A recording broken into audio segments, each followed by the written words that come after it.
Senator John Patrick. I'm a member of the United Steelworkers Local 900 in Rumford. I've spent 12 years in the Maine legislature. I spent 8 years as a representative, and I'm in my 4th year in the Senate. And I'm here today to wholeheartedly support Troy Jackson, the Congressional District 2 representative. Troy, to me, is a man of courage, a man of valor, a man of understanding. Troy is a guy who is here at the local asking for your support, not to put the emblem on his palm card, but to serve the membership in the state of Maine.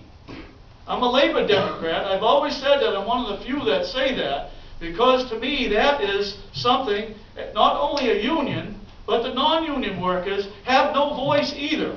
And the things that we fought for in the Maine legislature are for all working men and women. And I'll tell you one thing right now, I'm a Labor Democrat, and I'm proud to say that. But the thing of it is, I'm a 60-year-old paper worker, but I can honestly say I'm 100% proud of one person who I believe is a great Mainer in my estimation. I've been in the legislature for 12 years. And nobody has fought harder for all working men and women. No one has raised their voice when it had to be raised more than Troy Dale Jackson. And I'll tell you one thing right now, I am proud. Do we need someone who is willing to work across the aisle? That's Troy Jackson. He will work across the aisle, but will he compromise when we need you? No, he won't. He'll stand up there. There'll be times when the governor will say, I really like you, well, thank you very much to this one or to that one. But he won't say anything good about Troy Jackson, because that's a man that's fighting for working men and women. That's what it's all about. I've been here for 12 years, able to serve on the Labor Committee with Troy. Is where I first met him. I knew I had a friend for life because I found someone that as soon as I talked to him, and I didn't even know he was non-union, I didn't even know he was independent. I'm saying this is a true friend for life, because he's fighting for the things that we need, every working men and women. Not just saying I'm going to vote this way to get an endorsement on your palm card. A lot of them do that.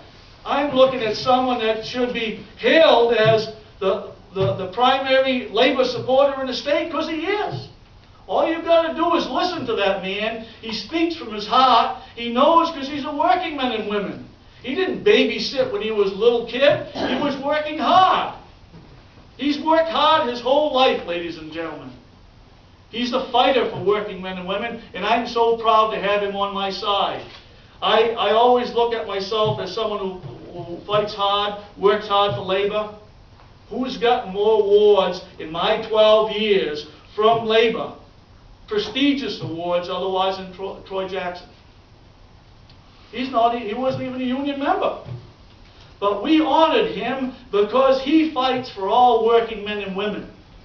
Nobody in the legislature, I've known Paul Hatch, I've known Ray Pino, I've known Zach Matthews, I've heard some great speeches, but no more impassioned for working men and women than Troy Jackson. I've been there, I've seen it all. And there's only one person in this race that represents working men and women. Brothers and sisters, if we all don't commit the ultimate sacrifice and get out there and get our families to work for this man, we're losing a rare opportunity in the state of Maine. So, ladies and gentlemen, I am so proud to say that I am a supporter, an avid supporter of Troy Dale Jackson, because he is there for working men and women, and that's what we need. We got to get out. We got to get the vote out in June. Brothers and sisters, thank you very much for your time. Vote Troy Dale Jackson, the real voice of working men and women in the state of Maine.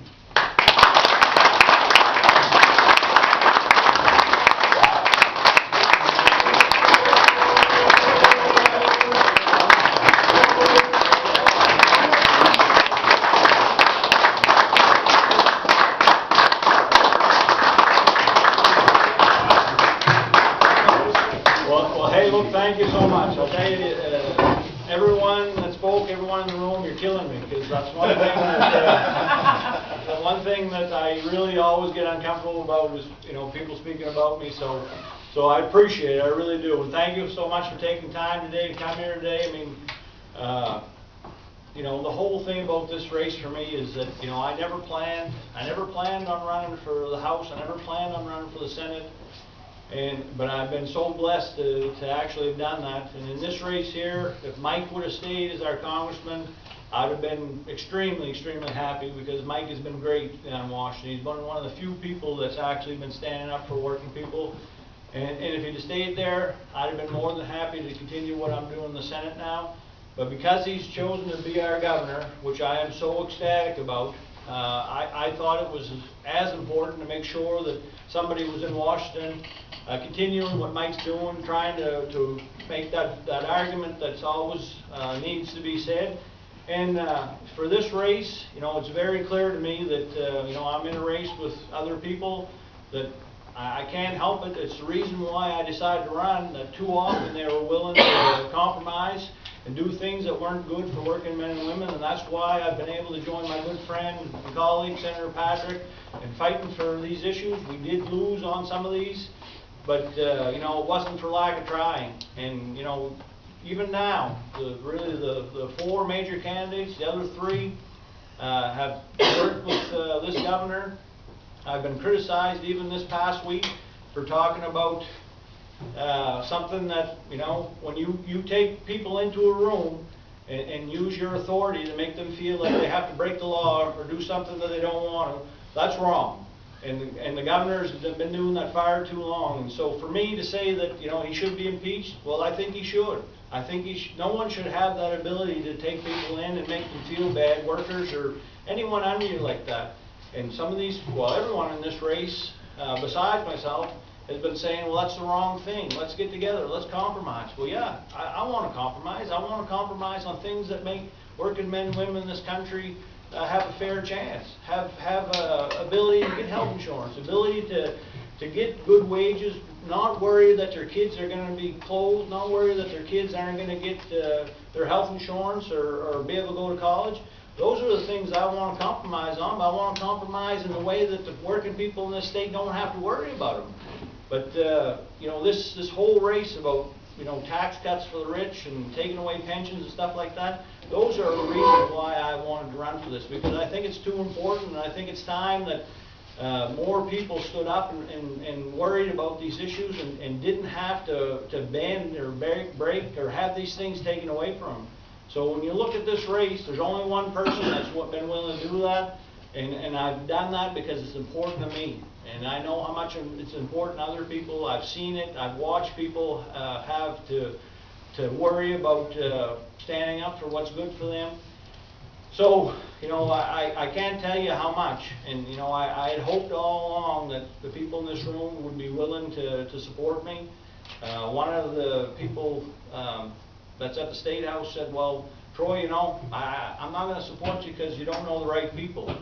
Well, I know the right people because I know the people that's in this room, and that's always the ones that I wanted with me. I mean, it's the working men and women in this state. That's what's important to me. Not Wall Street, not the hedge fund managers. Those people are going to be fine. No matter what happens, they're going to be taken care of. It's the people, like I said, that have to worry about putting the oil in their tanks, have to worry about how they're going to pay for their college education, how they're going to pay for their kids' college education.